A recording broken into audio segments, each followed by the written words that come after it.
Viewers, आज की video में हम डिस्कस करेंगे मॉडर्न एज के अमेरिकन पोएट रॉबर्ट फ्रॉस्ट की बहुत ही famous poem after apple picking.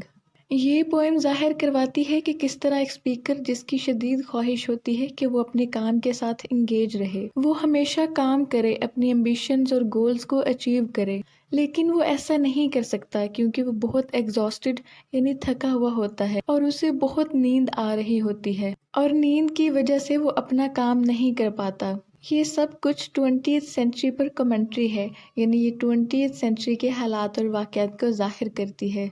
ये पोएम 1915 में फ्रॉस्ट की second book north of Boston में पब्लिश हुई। इसकी सेटिंग रखी गई रूरल न्यू इंग्लैंड में और ये आयम्बिक पेंटामीटर में लिखी गई। और इस पोएम के major themes worry, work and sleep हैं कि किस तरह पोइट अपना काम करने के लिए परेशान है लेकिन वो नहीं कर पाता क्योंकि उसे बहुत नींद आ रही होती है। ये पोएम 42 लाइन्स पर मुश्तमिल है और इसे स्टेंजाज में डिवाइड नहीं किया गया, यानी ये सिंगल स्टेंजा पर मुश्तमिल है। आफ्टर एप्पल पिकिंग यानी सेब तोड़ने के बाद। ये पोएम हाईली सिंबॉलिक और मेटाफोरिकल है और यहाँ एप्पल सिंबलाइज कर रहे हैं गोल्स, एम्बिशन और डिजायर्स को। My long two pointed ladder sticking through a tree. Two pointed दो नकाती यानी दो कोनों वाली, दो टांगों वाली, लैडर सीढ़ी और स्टिकिंग मतलब चिपके होना। मेरी लंबी दो नकाती यानी दो टांगों वाली सीढ़ी दरख्त से चिपकी हुई है। यहाँ लैडर सिंबलाइज कर रही है सक्सेस और प्रोग्रेस को। टूवर्ड हेवन स्टिल, जो अब भी आसमान की तरफ है, यानी पोएट कहना चाह रहा है कि वो अब भी मुसलसल प्रोग्रेस कर रहा है और आसमान की बुलंदियों को छू रहा है। And there is a barrel that I didn't fill, और वहाँ एक बैरल है जो मैंने अभी तक फिल नहीं किया। बैरल मतलब एक ड्रम, यानी पोएट कहता है कि वो सेब तोड़ रहा है लेकिन अभी तक उसका वो बैरल, वो ड्रम भरा नहीं है। यहाँ बैरल सिंबलाइज कर रहा है अपॉर्चुनिटीज को कि अभी तक उसने बहुत सारी अपॉर्चुनिटीज अवेल नहीं की, उसकी बहुत सारी डिजायर्स पूरी नहीं हुई हैं। इस तरह एम्प्टी बैरल सिंबलाइज कर रहा है अनफुलफिल्ड डिजायर्स को। Beside it there may be 2 और 3, और इसके अलावा वहाँ 2 या 3 होंगे। Apples I didn't pick upon some bough. Bough means दरख्त की डाली या शाख, और इसके बावजूद किसी दरख्त की डाली या शाख पर 2 या 3 एप्पल्स होंगे जो मैंने अभी तक नहीं तोड़े। But I am done with Apple picking now. Essence of winter sleep is on the night. रात सर्दियों की तरह महसूस होने लगी है, यानी इस ठंड से लग रहा है कि सर्दियां आ चुकी हैं। The scent of apples, poet कहता है कि उन एप्पल्स की सेंट यानी खुशबू है। आई एम ड्रोजिंग ऑफ, मैं ऊँग रहा हूँ, मुझे नींद आ रही है। यहाँ स्लीप सिंबलाइज कर रही है डेथ को, यानी स्पीकर अभी बहुत सारे डिजायर्स और एम्बिशंस को पूरा करना चाहता है लेकिन उसे नींद आ रही है, यानी वो थक चुका है। आई कैन नॉट रब the strangeness from my site, और मैं इस अजीबो गरीब तस्वीर को बनने से नहीं रोक सकता। I got from looking through a pain of glass, जो मैंने एक पेन ऑफ ग्लास यानी शीशे की एक परत को देखते हुए बनाई थी। I skimmed this morning from the drinking trough, जिसे मैंने आज सुबह एक पीने वाली ट्रफ से स्किम किया था। And held against the word of होरी ग्रास, और इसे दुनिया की ठंडी घास के खिलाफ रखा था। It melted and I let it fall and break, और ये पिघलना शुरू हो गई, फिर मैंने इसे गिरने और टूटने दिया। But I was well upon my way to sleep before it fell, लेकिन मैं इसके गिरने से पहले ही सोना शुरू कर रहा हूँ। एंड आई कुड टेल, और मैं बता सकता हूँ, what form my dreaming was about to take, कि मैं किस किस्म के, किस तरह के ख्वाब देखने वाला हूँ। यानी स्पीकर कहता है कि सोने के बाद जिस तरह के मुझे ख्वाब आएंगे वो ख्वाब भी मैं बता सकता हूँ।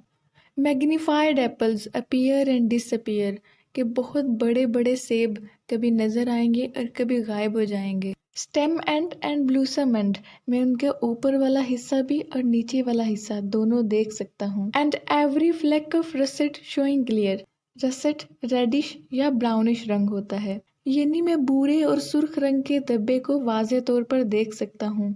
My instep arch not only keeps the edge, instep arch पाँव का नीचे वाला हिस्सा जो आर्च शेप में होता है। स्पीकर कहता है कि मेरे पाँव का नीचे वाला हिस्सा यानी इंस्टेप आर्च अब भी दर्द में है। It keeps the pressure of a ladder round, मुझे अब भी सीढ़ी का दर्द महसूस होता है कि जब स्पीकर सेब तोड़ने के लिए सीढ़ी पर चढ़ता था और पाँव रखता था तो सीढ़ी पर पाँव रखने से उसके पाँव के नीचे वाले हिस्से में दर्द महसूस होता है। आई फील द लेडर स्वे as the Bhoj bend.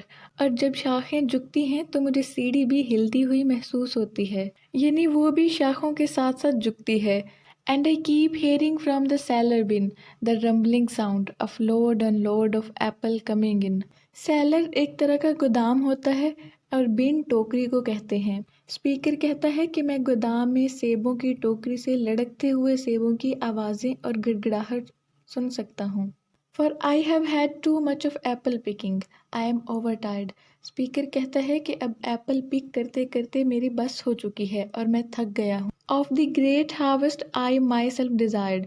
Speaker कहता है कि हालांकि मैं ही वो हूँ जिसने इस अजीम फसल की ख्वाहिश की थी। There was 10,000 fruit to touch.